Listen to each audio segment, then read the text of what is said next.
my name's Samuel Leeds, and firstly I just wanted to say congratulations for downloading this video.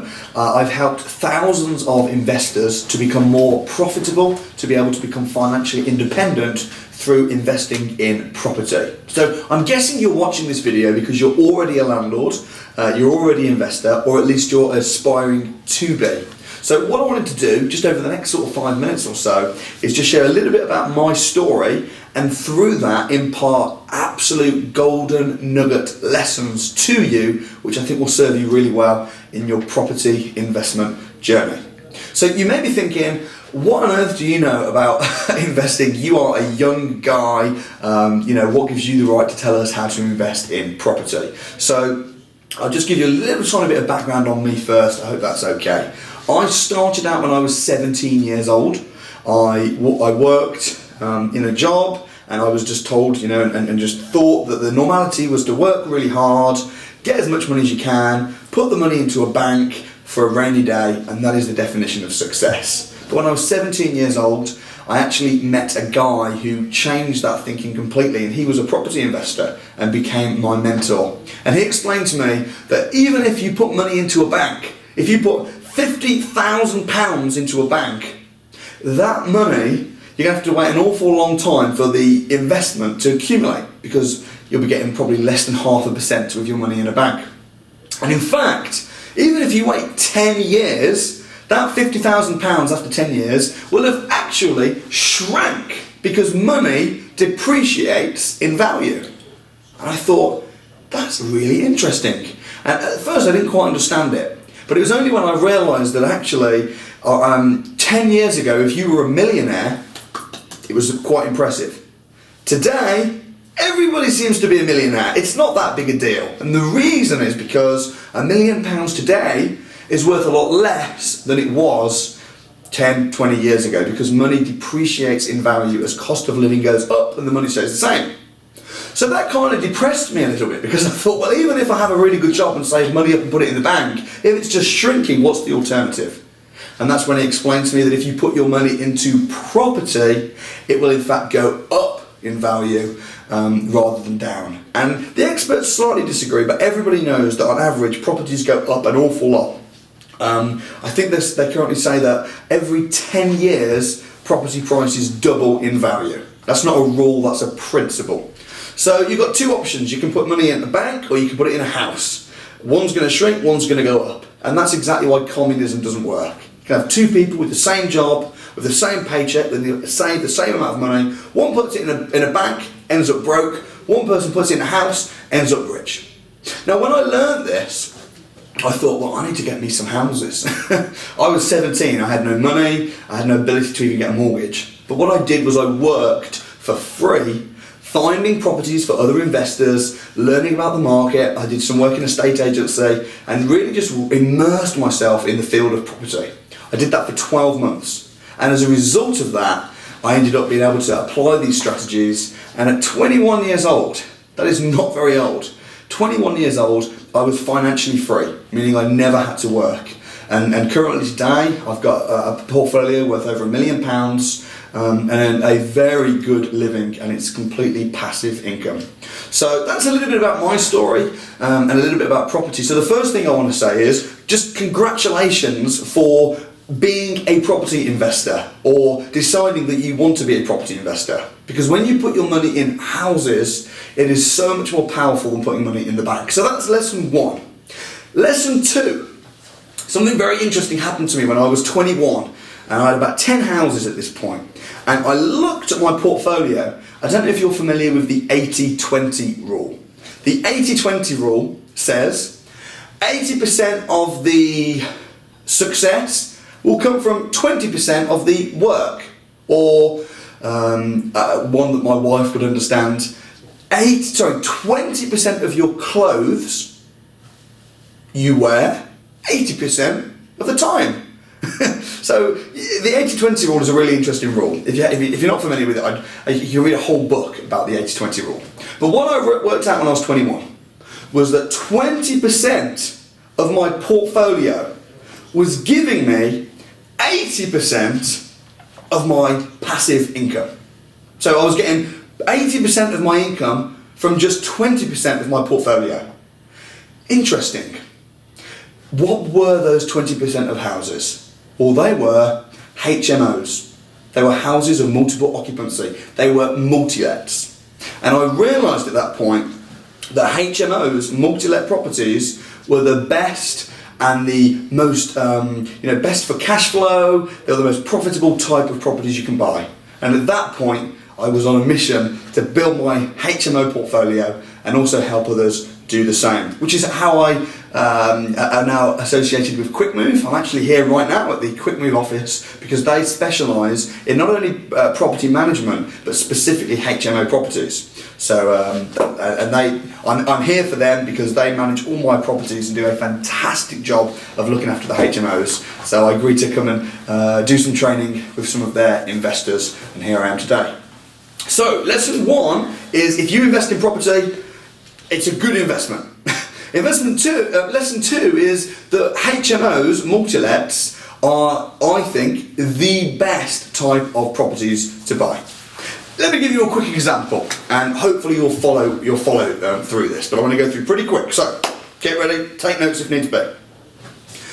Imagine that I was to take somebody today and blindfold them and take them to a train station and put them on a train, blindfolded, and they have no idea where they are, and spin them around a little bit so they're super dizzy.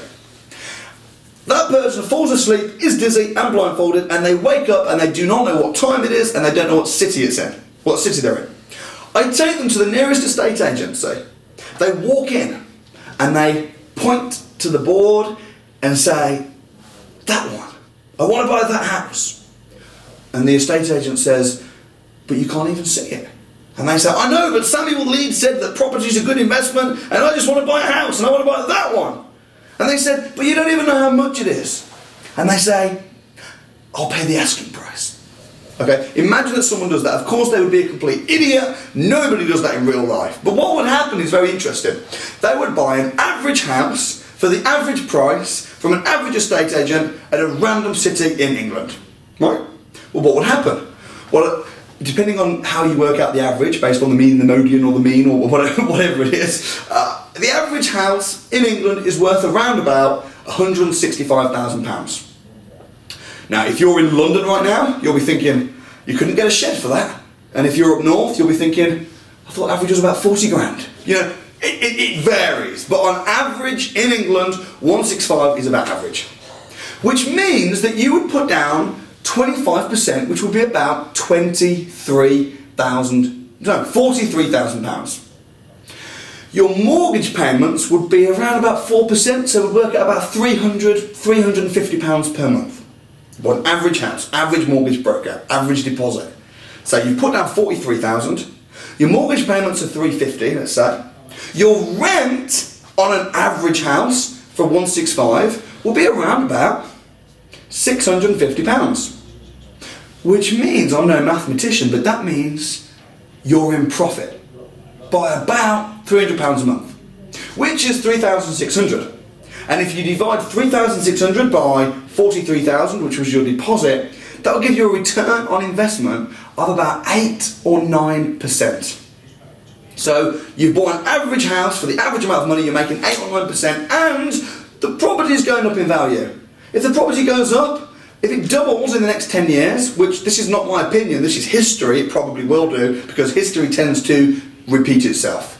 So if it doubles, your money hasn't doubled, the house has doubled. We call this leverage. So you're making all the capital growth and 8 or 9% return on investment by buying a house blindfolded.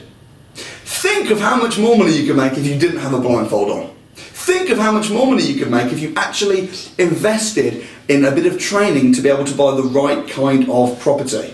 So what is HMO and where will you buy it? Excuse me. So a HMO is basically a property that you'll rent out on a room by room basis. The kind of properties that I buy are typical 3-bed properties, but I thought it needed to be a 4-bed. It does. 3 bedrooms with 2 reception rooms. We convert one of the reception rooms into a bedroom.